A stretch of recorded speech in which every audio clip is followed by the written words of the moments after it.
Join me in welcoming President Ray Watts.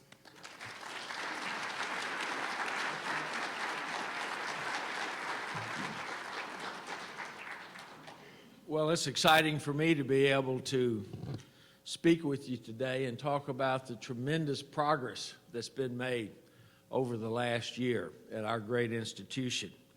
And certainly we want to stay focused on top priorities, but I will tell you the opportunities we have are truly boundless. I'm going to talk about metrics and data today, but I want to say at the beginning, they are an important way to measure progress, but it's really our people who make it happen. Our faculty, our staff, our leadership, our students, our alumni, and our community supporters. So we have gotten off to a fabulous start with this fall semester.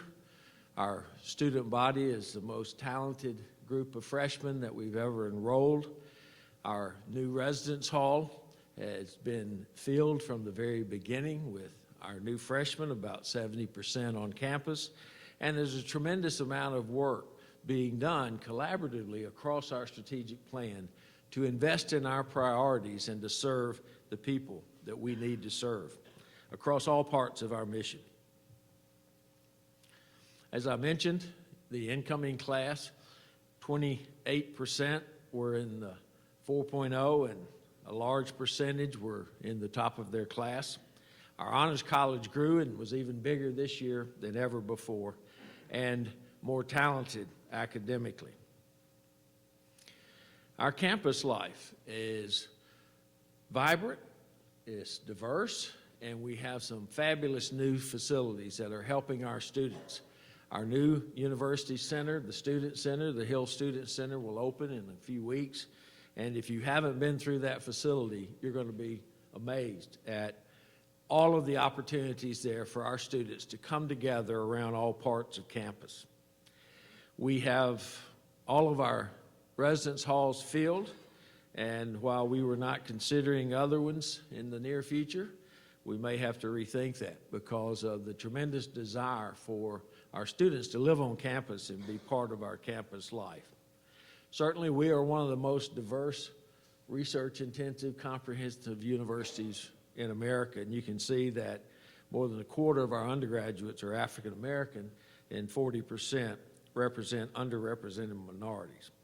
We have a new vice president for diversity, equity, and inclusion, Dr. Paulette Dilworth, who will join us in January.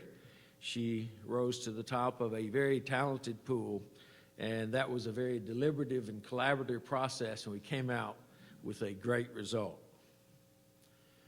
Our students in the past year have won more national and international awards than ever in our history. And you can see here a list of some of them, but even brighter is those bright faces on the right side of that slide who really bring their learning and knowledge to life and want to help change the world for the better. We couldn't be more proud of them. We have a robust undergraduate recruitment plan this year. We are now poised and ready to grow beyond where we've been. The last 3 years we've been in the 18,000s, 500 plus or minus, but with new leadership, John Jones is our new Vice President for Student Affairs. He's off to a terrific start. New Vice Provost for Enrollment Management, Bradley Barnes, who joins us from the University of Alabama, where he's been in charge of undergraduate admissions for the last 8 or 10 years, and they've done extremely well. And our new Chief Communications Officer, Ann Buckley, is working hard to make sure we've got the branding and messaging to introduce our undergraduate opportunities as well as our graduate opportunities to the world, because as I have met and worked over the last year even with many of the chairs in the various schools in the College of Arts and Sciences, I've been amazed at how much I've learned about the richness and the diversity of the academic programs that we are providing. Our graduate and professional schools continue to do very well nationally and have an international impact. You can see some of these enumerated here, and you see it's a wide variety. Many of the health disciplines, but a wide variety of accomplishment. We're very excited to have Dr. Lori McMahon as our new Dean of the Graduate School. After a thorough process, she rose to the top and has been one of our most successful faculty from the standpoint of research funding, from educational excellence, and from being a great mentor for graduate students. She has a passion for this, and now she wants to work with our graduate students across the campus and help our programs be as strong as possible.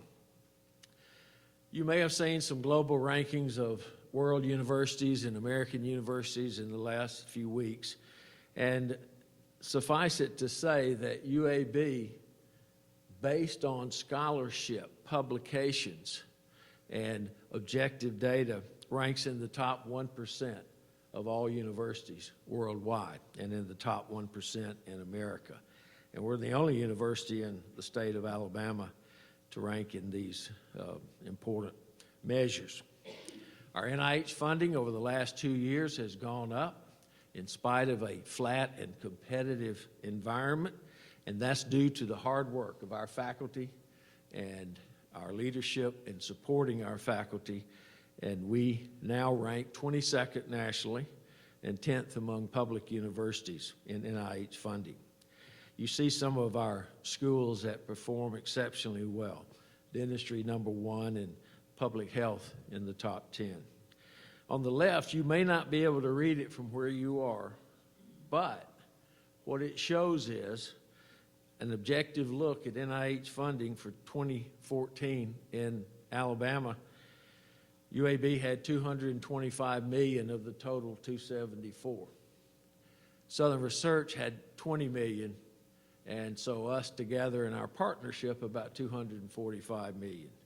The next was South Alabama at $8.7 million, and Hudson Alpha was $5.5 million. So it gives you some sense of the magnitude of the impact of our research programs. We were very pleased and fortunate and excited to have our Center for Clinical and Translational Science competitive renewal approved, and it was with resounding success. Dr. Robert Kimberly, who's here with a huge team of faculty and leadership, worked over a year or two to put this competitive application back together. And not only did we get refunded, we got funded at the highest level we've ever had. And the great thing, there you go.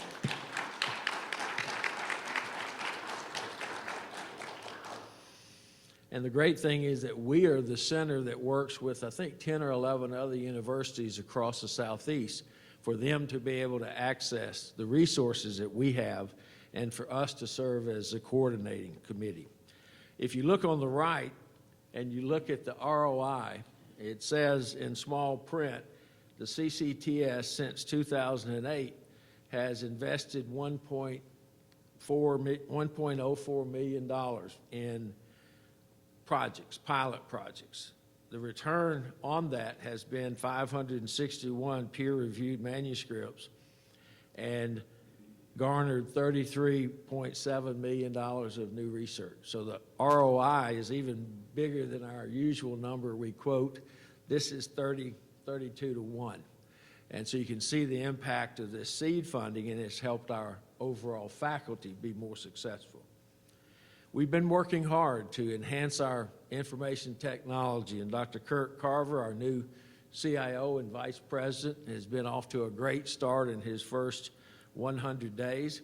A lot of accomplishment. We've significantly increased our research computing capacity, and we're continuing to work to build that infrastructure so our faculty and students have the opportunities to assess any data set, no matter the size. Also, Dick Marcase and his team are working to bring technology to bear on our research contract negotiations and execution. Well, we certainly continue to provide world-class patient care. Our university hospital and our children's hospitals are unsurpassed in technology and capability and with expertise of the people, which is really what makes them special. We see over 1.4 million patients a year between all of us put together, and that obviously is having a tremendous impact on the people of Alabama. We've got our programs continuing to be competitive. We've just approved as a comprehensive stroke center by the Joint Commission, and our ongoing living donor kidney chain is the longest ever at any site. Now, 52 transplants, which have saved those people's lives. Well, we want to continue to serve our community because we have a big footprint and we have a lot of brain power and person power. And you can see that UAB this year remains among 51 universities that are both very high research activity and strong community engagement as measured by the Carnegie Foundation, the only one in Alabama. And we have other important community outreach programs that help us garner awards like the U.S. President's Higher Education Community Service Honor Roll. We know that education is a great differentiator, and if young people have the opportunity to have a college and university education, it can change their lives. So our faculty are working hard to help prepare teachers and to help young people who are in underprivileged environments have programs that will help them be successful and go on to college and beyond. Our Gear Up Alabama grant in the middle of the state, the most impoverished counties in the state, has almost 10,000 students, 6th and 7th graders enrolled in a program that they will be in through their graduation from high school. And obviously the real impact will be for them to be better prepared to get a great education and then go back to those counties and help improve their quality of life and their socioeconomic and educational levels. Our UAB Teach program has been extremely successful. This is a program between arts and sciences and education and others where science and technology and engineering and math students can, in 4 years, get both their degree but also a teaching certificate.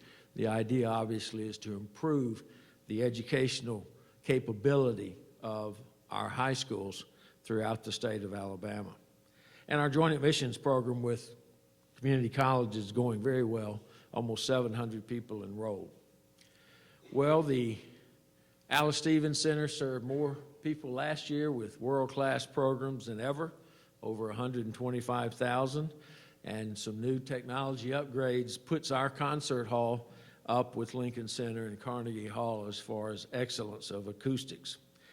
Our educational outreach through Art Play and Art Reach are reaching many, many thousands of young people in schools from K through 12, and it's a way for them to learn of their talents and to be empowered to change their future. We're very excited to have a new executive director of the Alice Stevens Center, Anna Thompson, who rose to the top of a very talented group. She'll start on December 1st. She's been director of Notre Dame's Performing Arts Center there, and exciting about coming to Birmingham, to UAB, and to our urban environment. We have a big impact on our community and our state, and you can see the economic impact of over $5 billion. But an important note that I learned this year from our team in the Administration and Financial Affairs, Alan Bolton and his team, UAB did business with over 1,600 Birmingham companies and suppliers and providing them with almost $300 million worth of business and a very positive impact. Our tech and knowledge-based economy continues to grow. Our Harvard Institute for Innovation and Entrepreneurship is going strong. Our Alabama Drug Discovery is doing extremely well. And Innovation Depot continues to be one of the most exciting business incubators in the country. Very important step this year, our Collat School of Business opened an innovation lab and has upper-class students and graduate students working and helping the entrepreneurs there and starting new businesses themselves. And that's been a great addition that has been added to Innovation Depot. Great opportunity for our young people. We continue to do well in our campaign for UAB. This last year, we raised $107 million, which is the most we've ever raised. What's more important is the impact that that's having. Look at that, 5,700 plus students received scholarships in the last academic year. We know how important that is to enable them to get an education and reduce debt. 54 new faculty endowments, chairs, professorships, scholars. Nearly $123 million in research and innovation funding for people and for programs. And the endowment has grown about $100 million over these last number of years. But really the real impact is on our people. Increased opportunities for our students, investigators, faculty in classrooms, and outreach in service to our community. We've had an excellent collaborative enterprise with our community and our internal constituents around increasing funding for athletics. They have the first strategic plan, a balanced budget, and more resources than ever before with plans to help them continue to strive for excellence. And the community has been tremendous in stepping up to help us with raising funds. Basketball team did great last year. We're hosting the conference tournament again. I hope you saw maybe Paul Dunn at the British Open. Tremendous performance. He just graduated from our undergraduate school before that. But really, the third bullet is what's most important. 243 of our 300 and some odd players earned a 3.0 or better in the fall of 2014. 14 of our 16 teams earned a GPA of 3.0 or greater, and all of them together have about a 3.0 average. But 44 students from 13 different teams earned a 4.0.